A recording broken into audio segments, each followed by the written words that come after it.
இந்த காலை ஜெபத்தின் மூலம் உங்களை சந்திப்பதில் மிகுந்த மகிழ்ச்சி அடைகிறேன். இன்று நீங்க எந்திரிச்சதுமே உங்களுக்குள்ள ஒரு சோர்வு இருக்கா? எவ்வளவு ஜெபித்தாலும் மாற்றமே இல்ல. என்னுடைய வாழ்க்கை ஏன் இன்னும் இப்படியே தான் இருக்கு? என்று நீங்க போராடிட்டு இருக்கிற மாரியே உங்க லைஃப் உங்களுக்கு அப்படி என் லைஃப் இப்படியே தான் போயிட்டுருக்கு அப்படிங்கிற மாரி இருக்கீங்களா? அப்படின்னா, இந்த காலை தேவன் உங்களுக்காக இந்த வார்த்தை மூலமாக ஆண்டவர் உங்களோடு கூட பேசிக் கொண்டிருக்கிறார்.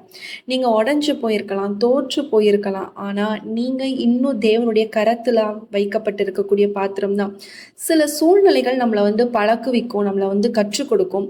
அதனால ஆண்டவர் என் கூட இல்ல, அவர் என்னை விட்டுட்டு போயிட்டாரு, நான் தனியா இருக்கேன் அப்படிங்கிற மாதிரி உணர்வுகள் எல்லாவற்றையும் இந்த நேரத்தில் நம்ம தூக்கி எடுத்துவிட்டு ஆண்டவர் உங்க கூட இருக்கிறார் அப்படிங்கறத ஆண்டவர் இன்று இந்த வார்த்தையின் மூலமாக ஆண்டவர் உங்களோடு கூட பேசி கொண்டிருக்கிறார். இந்த காலையில தேவன் உங்களுடைய சோர்வா இருக்கலாம், நீங்க ஒரு பலவீனமா நீங்க காணப்படலாம், உங்களுடைய கண்ணீர் இருக்கலாம், எல்லாவற்றையும் ஆண்டவர் என்ன பண்ண போறார் அப்படின்னா, இன்று இந்த காலை ஜெபத்தின் மூலம் எல்லாவற்றையும் மாற்றி ஒரு புதிய ஒரு ஒரு பலத்தை, ஒரு சத்துவத்தை ஆண்டவர் கொடுத்து உங்களை உயர எழும்பும்படியான ஒரு பாக்கியத்தை ஆண்டவர் இன்று உங்களுக்கு கட்டளையிட போகிறார். இந்த மெசேஜை நீங்க தொடர்ந்து பாருங்க. கர்த்தர் நிச்சயமாய் உங்களோடு கூட பேசுவார்.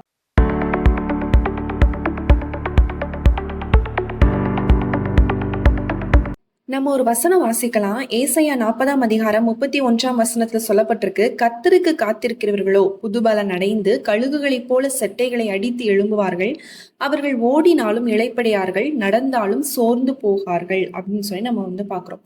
இந்த வசனத்துல தேவன் ஒரு அழகான ஒரு வாக்குத்தத்தத்தை நமக்கு கொடுத்திருக்கிறார். அவர் சொல்றது என்னன்னா, உங்களுடைய சூழ்நிலை எப்படி இருந்தாலும் நான் உங்களை மீண்டும் எழுப்புவேன், நீங்க மீண்டும் உயர பறந்து செல்வீங்க அப்படிங்கறத ஆண்டவர் சொல்கிறார். ஒரு கழுகு அப்படிங்கறது பாத்தீங்கன்னா அது ஒரு சாதாரண பறவை கிடையாது.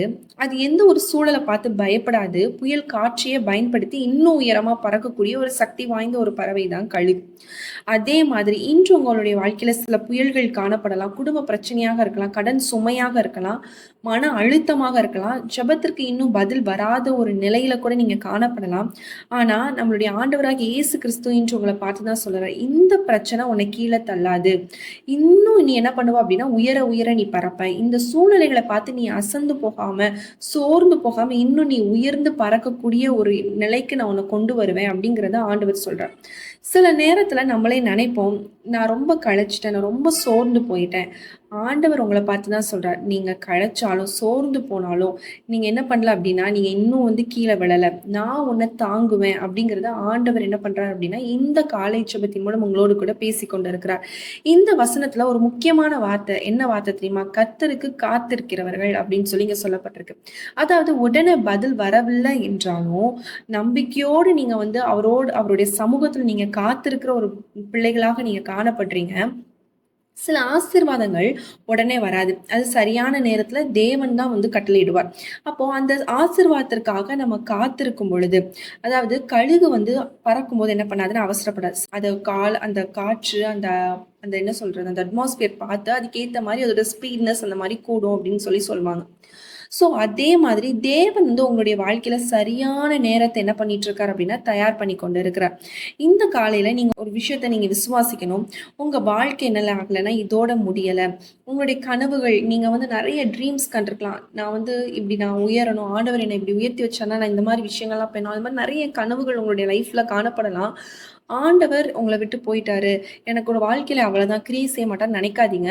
அமைதலாக ஆண்டவர் உங்களுடைய வாழ்க்கையில கிரியை செய்து கொண்டிருக்கிறார். பிஹைண்ட் த சீன்ல ஆண்டவர் உங்களுடைய வாழ்க்கையில ஒவ்வொரு அற்புதத்தை செய்து கொண்டு இருக்கிறார்.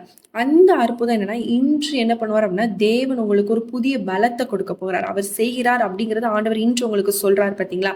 இந்த சத்தியம் உங்களுக்குள்ளாக சென்று, உங்களுடைய இருதயத்திற்குள்ளாக சென்று இந்த இருதயத்துல என்ன ஆகுது அப்படின்னா புது பலனை கொடுக்குது.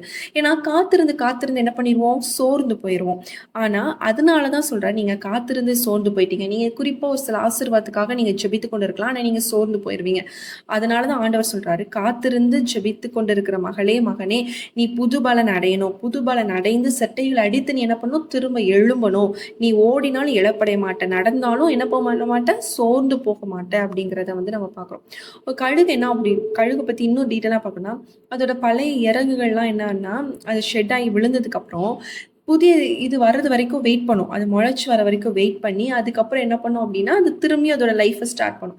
அதே மாரி சில டைம் நம்மளுடைய லைஃப்ல எல்லாமே நம்மள விட்டு போன மாரி இருக்கும். சில டைம் நம்ம எப்படி அந்த கழுகு வந்து அது முளைச்சு வர வரைக்கும் வெயிட் பண்ணிட்டு இருக்கும் பார்த்தீங்களா? அந்த டைம் நம்ம வந்து சோர்ந்து போயிறக்கூடாது. அதுக்கு ஒரு நம்பிக்கை இருக்கு. எனக்கு திரும்பவும் வரும். நான் மீண்டும் பறந்து நான் திரும்ப உயர போவேன் அப்படின்ட்டு நம்பிக்கை அந்த கழுகுக்கு இருக்கு. அதே மாரி நம்மளுக்கு ஒரு நம்பிக்கை வேணும்.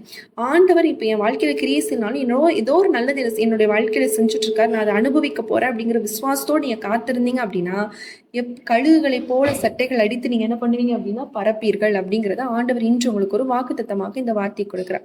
இந்த வார்த்தையை நீங்க விசுவாசிங்க.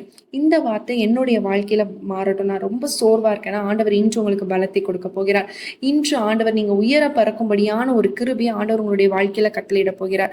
நம்ம எல்லாரும் கண்களை மூடி நம்ம ஜெபிக்கலாம். அன்புள்ள இயேசு சுவாமி, அப்பா இந்த நாளிலும் அப்பா என்னோடு கூட இணைந்து ஜெபிக்கிற ஒவ்வொருத்தருக்காக நாங்கள் ஜெபிக்கிற சுவாமி. அவங்களுடைய வாழ்க்கையில நிறைய நாள் காத்திருந்து ஆண்டவரை கணவன் மனைவியாக பிரிந்து இருக்கிறாங்க. ஆண்டவரே அந்த உறவு மீண்டும் இணையும்னு சொல்லி காத்திருந்து ரொம்ப சோர்ந்து போய் இனிமேல் அவ்வளவுதான், என்னுடைய லைஃப் அவ்வளவுதான், நான் தனியாவே வாழணும் அப்படிங்கிற ஒரு சூழ்நிலையில கூட தள்ளப்பட்டு இருக்கலாம் ராஜா. இன்று கர்த்தர் ஆண்டவரை புது பலனை கொடுத்து அவங்க மீண்டும் ஆண்டவரே அந்த உறவுகள் இணைக்கப்பட கர்த்தர் நீர் உதவி செய்வீராக ராஜா. அப்பா இன்னும் பல தேவைகளோடு இன்னும் ஆத்ம தாகத்தோட ஆவிக்குரிய வாழ்க்கையில ரொம்ப சோர்ந்து போயிருக்கலாம். ஒரு நாள் என்னால ஜெபிக்க முடியுது, இன்னொரு நாள் என்னால ஜெபிக்க முடியல, நான் ரொம்ப சோர்வா இருக்கேன் என்று சொல்லி ஜெபித்து கொண்டு இருக்கிற ஒவ்வொருத்தருக்காக ஜெபிக்கிறோம். அவங்க ஆவிக்குரிய வாழ்க்கையில வளர உதவி செய்யுங்க.